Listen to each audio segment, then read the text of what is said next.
presented some fact checks to the villages and disseminated information to the members of public without giving him the opportunity to defend himself. Hold your horses, Wamuchomba. I was consulting with KJ. I didn't hear what you said. Can you repeat?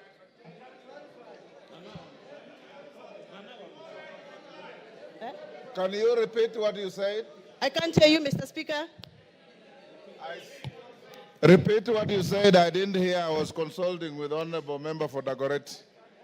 I have said I rise to defend the Deputy President, the Honorable Rigathi Gachagua, against a process that I feel, personally, as my opinion, it is mob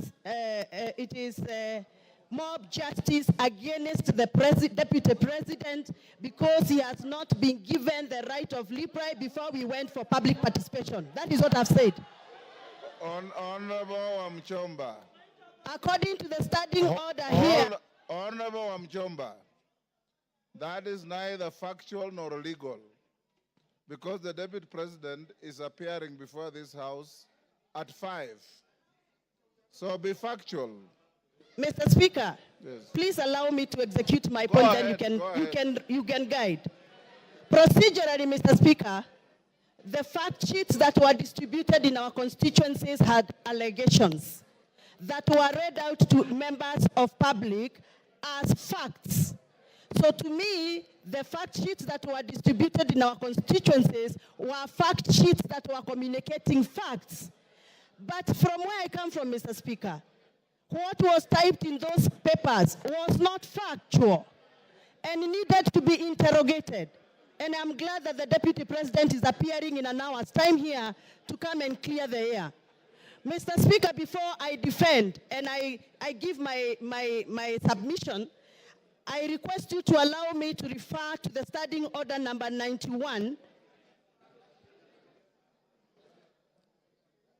on responsibility for statement of facts.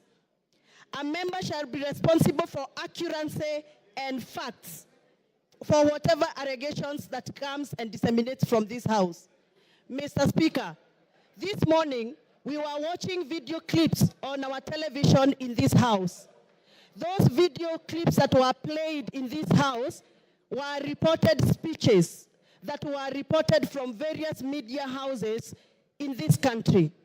Mr. Speaker, according to the Kenyan Constitution and the Data Protection Act, it is our duty to clarify information before we disseminate and use it for a quasi-judicial process like we are handling today.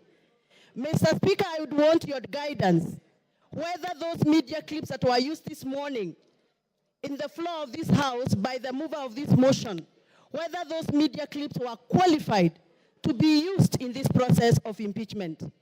Mr. Speaker, my other issue is I will be glad that the mover of this motion clarifies that the allegation around the corruption issues on procurement matters have been taken through the right areas of Auditor General so that we can have fact to discuss this afternoon.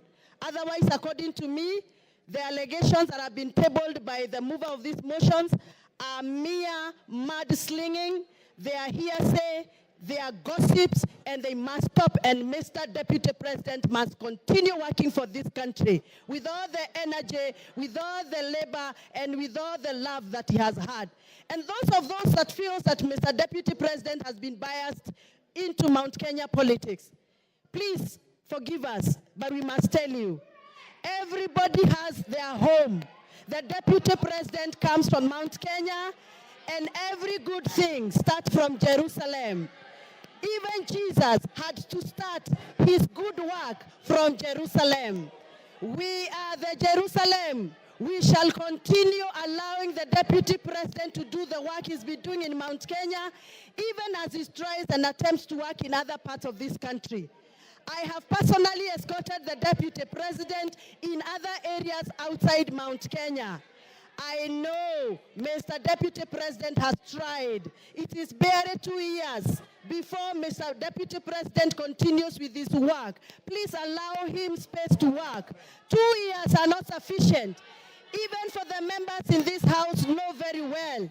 They have also not been able to do what they promised their voters during campaigns. We are all elected members here, and we know we made pledges, and 2 years are not sufficient for anybody to use that as a basis to judge anybody on the performance.